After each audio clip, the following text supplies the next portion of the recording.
Hello guys, welcome back to the channel. Today we're going to be diving into the world of plyometrics.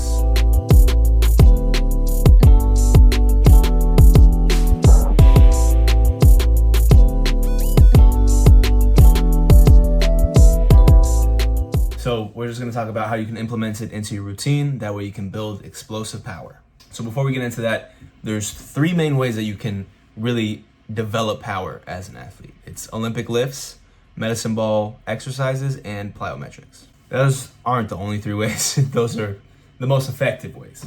So starting off with medicine ball exercises, the reason they're so effective is because they engage your entire body. So, overhead throws or slams or, side-to-side slams on a knee and throwing it against the wall. All of this engages your legs, your core, your shoulders. So you're kind of practicing getting the power from the ground through your legs to your core and then finally to your arms, or finally to your arms, like that. As where, other exercises might not do that. If you're isolating muscles, that's not helping your entire body in on the exercise. It's a single muscle exercise, which isn't great for, functional training, because you're not using your body as a whole. You're using a single part of your body, which is very rare for playing sports. So the medicine ball exercises is the lightest way that you can implement power into your routine. You shouldn't use more than 10 pounds. All you need is a 10-pound medicine ball. You don't need to go too heavy. You just have to really focus on your form and throw down as much as you can with as much power as you can. A step up from that would be plyometrics to increase power. Since this is all body weight, you're not using any added weight. The plyometrics are very good for increasing the explosiveness in your legs, your hips, everywhere in your lower body. It's great for that. And basically what plyometrics is just jump training.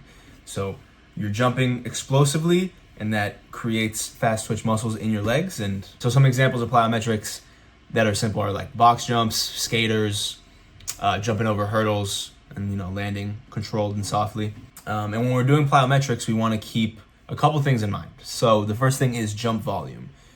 At a max, you want to do around 4 days a week, and each day you want to do 25 reps of, said plyometrics. So let's say you're starting out with box jumps. You want to do 25 box jumps 4 times a week, so 100 total for the week. As we get progressively better at these plyometrics, we don't want to raise the amount of reps we're doing. Instead, we want to raise the intensity of it, and that's what I'm going to get into later in the video. The reason we don't want to, go too much over 100 a week is because if we overuse our knees, it can lead to injury, or just knee overuse where you're not feeling great. So we want to keep it on that baseline. And then for actually training plyometrics, what I like to do is 2 days a week I do, straight on. So let's say I'm doing box jumps, I go straight on, and then 2 days a week I'll do lateral exercises. So I'm jumping from the side up. That way, our forward motion doesn't fall behind, or our directional change doesn't fall behind. We're getting every direction of the muscle. That way we are explosive anywhere we want to go on the court, field, wherever. Or even rink, I guess, if you play hockey. And then the third method for increasing your power would be Olympic lifts. This is the most advanced. So this is stuff like, cleans, power cleans, clean and jerk, squats. These exercises, adding weight to your own body weight, is the best way, or one of the best ways to add power. It adds strength, of course. It might not help as much with your explosiveness as plyometrics does, but it will definitely increase your strength more than plyometrics does. But today we're going to focus on our explosiveness. So combining all of these methods, which is plyometrics, medicine ball, and Olympic lifts, will give you the best explosiveness that you can ask for. That's what you want to do. You don't want to just focus on plyometrics. You want to focus on all three. You want to hit all three. Okay, so there's 3 phases that your muscles go through during a plyometric. This cycle is called stretch shortening cycle. The cycle is broken up into 3 different sections. First, we have the eccentric phase, where muscles store energy during the lengthening movement. Now, the crucial phase is amortization. The quicker this phase, the more powerful your movement will be. And finally, the concentric phase is where the stored energy is released, creating explosive power. Okay, so now let's get into the progressions. So plyometrics are just like any other exercise that you're going to do, any lift. You're not going to go to the gym and get straight on a rack with no warm up and put 3 plates on it and try to rep it out. I mean, you can, but it's not very smart. You have to, warm yourself up to it. So the first phase is going to be jumps, hops, bounds with a stable landing. So the most important part of this is to focus on your stable landing. I don't want you to focus on how high you're jumping or how far you're jumping for these things. You want to exert a good amount of power, but the most important part is to land coordinatedly and with balance. Okay, so during this phase, I want you to focus on landing with your muscles as opposed to landing with your joints. And what I mean by that is, let's say you're doing broad jumps, you want to really sink your hips when you land as opposed to letting your joints absorb all the shock. You want to let your muscles absorb it. So this helps develop eccentric strength, which is exactly what we're looking for. Spain own goal, okay. Well, the Euro Cup's on right now, and my friend just texted me Spain own goal, which is unfortunate because that's who I'm rooting for. Okay, so you can think of the eccentric muscles almost like the brakes on a car. So let's say you're running and you have the ball and somebody's coming to tackle you and you have to hit the brakes on somebody, right? Your muscle is lengthening at that moment when you brake with one foot, and the more you practice these movements, these plyometrics that focus on eccentric strength, the more you'll be able to control your body when you have to brake. You'll be able to brake on one foot just no problem. And that's what you want to do. You want to brake on one foot and cut and have that great change of direction. So the point of this phase is to train your muscles to decelerate your body efficiently, which is, good for injury prevention. You're not getting clocked. Yeah. So some exercises you can do are box jumps, single leg box jumps, lateral single leg box jumps, and skaters. So technically it's single leg box hop because a jump is both legs and a hop is one leg, but you get it. Phase 1 should last around 3 weeks.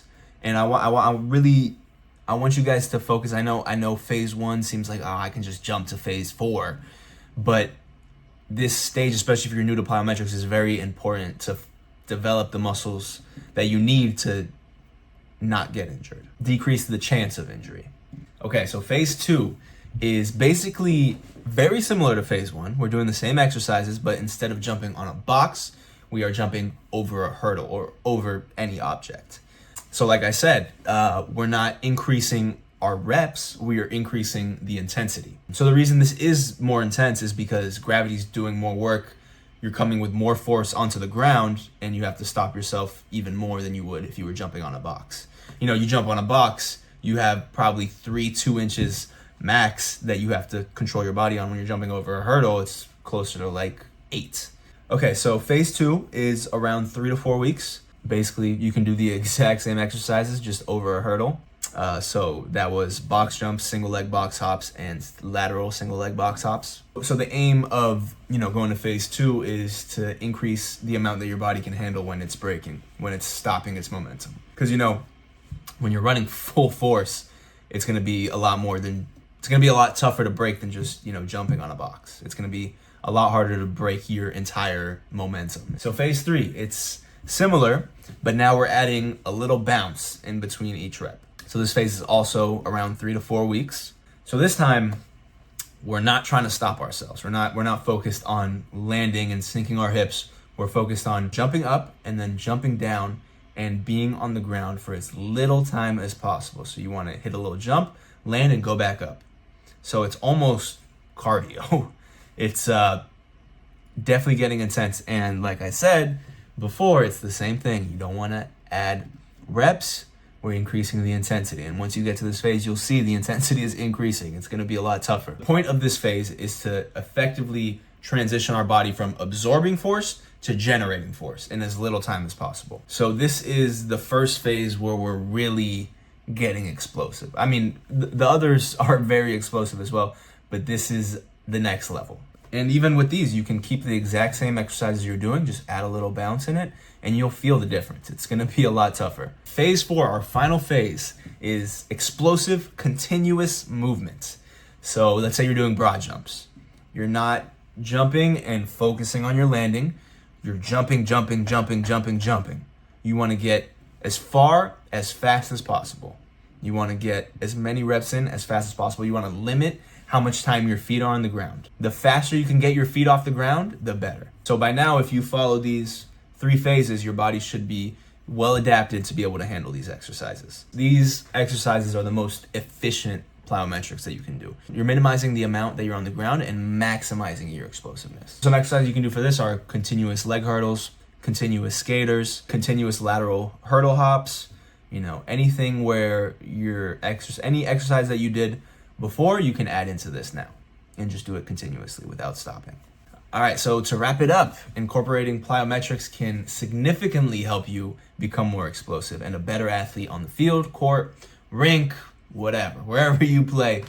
I guess the slopes even, whatever you want. So by progressing through these plyometrics and adding on, Olympic lifting and medicine ball training, that'll be the most effective training that you can get, is by, combining the 3. You're building explosiveness and power, but you're also reducing your risk of injury. You're literally strengthening the tendons in your knees when you do this, as long as you're focusing on absorbing the shock with your muscles. That is a very important part that you cannot forget, is absorb the shock, the landing with your muscles, sink your hips, don't let your knees do the work. And remember to focus on intensity rather than volume. Increase intensity when you're ready, don't increase volume. The volume stays the same, which is 25 times a day, 25 jumps a day, 4 times a week, or any variation of that. So don't go over 100 a week. And I also would not do 100 in a day. Don't do that. I would not do 100 in a day and say I'm good for the week. Don't do that. You want to spread it out. Well, if you found this video helpful, just make sure to give me a like and a subscribe. I'll be putting out more content. Thank you for watching. I'm Ilan. I'll see y'all in the next video. Bye.